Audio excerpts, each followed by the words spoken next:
നമസ്കാരം. ഭൂമിയിൽ നിന്നും ദശലക്ഷക്കണക്കിന് മൈലുകൾക്കപ്പുറം ബഹിരാകാശത്തിൻ്റെ നിഗൂഢതകളിൽ നിന്ന് ഒരു പുതിയ സഞ്ചാരി നമ്മെ തേടിയെത്തുകയാണ്. 2026 ജനുവരിയിൽ ചിലിയിലെ ആകാശത്ത് തെളിഞ്ഞ C2026A1 എന്ന വാൽനക്ഷത്രം വരും മാസങ്ങളിൽ മനുഷ്യ ചരിത്രത്തിലെ തന്നെ ഏറ്റവും തിളക്കമാർന്ന ആകാശ കാഴ്ചകളിലൊന്നായി മാറാൻ ഒരുങ്ങുകയാണ്. ഇതിൻ്റെ കണ്ടെത്തലും സഞ്ചാരപഥവും ഇതിനകം തന്നെ ലോകമെമ്പാടുമുള്ള ജ്യോതിശാസ്ത്രജ്ഞരെയും വാനനിരീക്ഷരെയും ആവേശത്തിലാഴ്ത്തിയിട്ടുണ്ട്. ഫ്രഞ്ച് നിരീക്ഷകനായ മോറി അറ്റാഡ്, പാരറ്റ് സിഗ്നോറൈറ്റ് എന്നിവർ ചേർന്നാണ് ഈ പ്രതിഭാസത്തെ ആദ്യമായി തിരിച്ചറിഞ്ഞത്. അവരുടെ നാമധേയങ്ങളുടെ ചുരുക്കരൂപമായ മാപ്സ് എന്ന പേരിൽ ഇത് അറിയപ്പെടുമ്പോൾ ശാസ്ത്രലോകം ഇതിനെ അതീവ പ്രാധാന്യത്തോടെയാണ് വീക്ഷിക്കുന്നത്. ഈ വാൽനക്ഷത്രത്തിൻ്റെ ഏറ്റവും വലിയ പ്രത്യേകത അത് ക്രൂഡ് സൺഗ്ലേസർ എന്ന പ്രത്യേക വിഭാഗത്തിൽ ഉൾപ്പെടുന്നു എന്നതാണ്. 19-ാം നൂറ്റാണ്ടിൽ ജർമ്മൻ ജ്യോതിശാസ്ത്രജ്ഞനായ ഹെൻറിച്ച് ക്രൂഡ്സാണ് ഇത്തരം വാൽനക്ഷത്രങ്ങളെക്കുറിച്ച് വിശദമായ പഠനം നടത്തുന്നത്. സൂര്യൻ്റെ ഉപരിതലത്തോട് അങ്ങേയറ്റത്തോട് ചേർന്ന് സഞ്ചരിക്കുന്നവയാണിവ.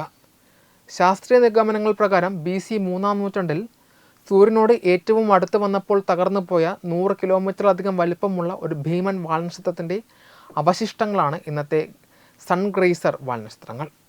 1882 ആകാശത്ത് പകൽ സമയത്ത് പോലും ദൃശ്യമായ ഗ്രേറ്റ് കോമറ്റ് ഇതേ കുടുംബത്തിൽപ്പെട്ടതായിരുന്നു. നൂറ്റാണ്ടുകൾക്ക് ശേഷം അതേ തീവ്രതയോടെ മറ്റൊരു ദൃശ്യവിരുന്നിനാണ് മാപ്സ് വാൽനക്ഷത്രം വഴി തുറക്കുന്നത്. ഏപ്രിൽ 4-5 തീയതികളിൽ ഈ വാൽനക്ഷത്രം സൂര്യനോട് ഏറ്റവും അടുത്ത ദൂരത്തിലെത്തും. ഈ സമയത്ത് സൂര്യൻ്റെ അതിശക്തമായ താപമേറ്റ് വാൽനക്ഷത്രത്തിലെ മഞ്ഞും വാതകങ്ങളും അതിവേഗം ബാഷ്പീകരിക്കപ്പെടുകയും കോടിക്കണക്കിന് മൈലുകൾ നീളമുള്ള മനോഹരമായ ഒരു വാൽ രൂപപ്പെടുകയും ചെയ്യും. ഈ ഘട്ടത്തിൽ മാപ്സ് വാൽനക്ഷത്രം ശുക്രഗ്രഹത്തേക്കാൾ തിളക്കമുള്ളതാകുവാൻ സാധ്യതയുണ്ട് എന്നാണ് കണക്കുകൂട്ടലുകൾ. എന്നാൽ ഇതിൻ്റെ അതിജീവനം ഒരു വലിയ ചോദ്യചിഹ്നമാണ്. സൂര്യൻ്റെ കടുത്ത ചൂടും ഗുരുത്വാകർഷണ ബലവും ഇതിനെ കഷ്ണങ്ങളാക്കി തകർക്കുവാൻ പോലും സാധ്യതയുണ്ട്. വാൽനക്ഷത്രം ഈ അഗ്നിപരീക്ഷയെ അതിജീവിക്കുകയാണെങ്കിൽ ഏപ്രിൽ മാസത്തെ രാത്രികൾക്ക് ഇതൊരു അപൂർവ ശോഭ നൽകും. C2026A1 പ്രധാനമായും ദക്ഷിണാർദ്ധ ഗോളത്തിലുള്ളവർക്കാണ് കൂടുതൽ വ്യക്തമായി ദൃശ്യമാകുക. എങ്കിലും ഇന്ത്യ ഉൾപ്പെടെയുള്ള രാജ്യങ്ങളുടെ തെക്കൻ മേഖലകളിൽ ഇത് കാണുവാൻ അവസരമുണ്ടാകും. ഏപ്രിൽ മാസത്തിൽ സൂര്യാസ്തമയത്തിന് ശേഷം പടിഞ്ഞാറൻ ആകാശത്ത് ചക്രവാളത്തോട് ചേർന്ന് ഇതിനെ തിരയാവുന്നതാണ്. ഉത്തരേന്ത്യൻ സംസ്ഥാനങ്ങളിൽ ചക്രവാള പരിധി കുറവായതിനാൽ കാഴ്ചയ്ക്ക് അല്പം തടസ്സമുണ്ടായേക്കാം. എങ്കിലും ജ്യോതിശാസ്ത്ര ഉപകരണങ്ങൾ ഉപയോഗിക്കുന്നവർക്കും തെളിഞ്ഞ ആകാശമുള്ള പ്രദേശങ്ങളിൽ താമസിക്കുന്നവർക്കും ഇത് സുവർണാവസരമാണ്.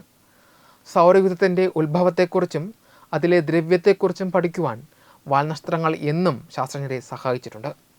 മാപ്സ് വാൽനക്ഷത്രം അതിജീവിക്കുകയാണെങ്കിൽ അത് കേവലം ഒരു കാഴ്ച എന്നതിലുപരി വാനനിരീക്ഷണ ചരിത്രത്തിലെ പുതിയൊരു അധ്യായമായി മാറും. വരും വാരങ്ങളിൽ ഇതിൻ്റെ സഞ്ചാരപഥത്തിലുണ്ടാകുന്ന മാറ്റങ്ങളെ ലോകം ശ്വാസം അടക്കിപ്പിടിച്ചാണ് കാത്തിരിക്കുന്നത്. Web desk Tatwamayi TV.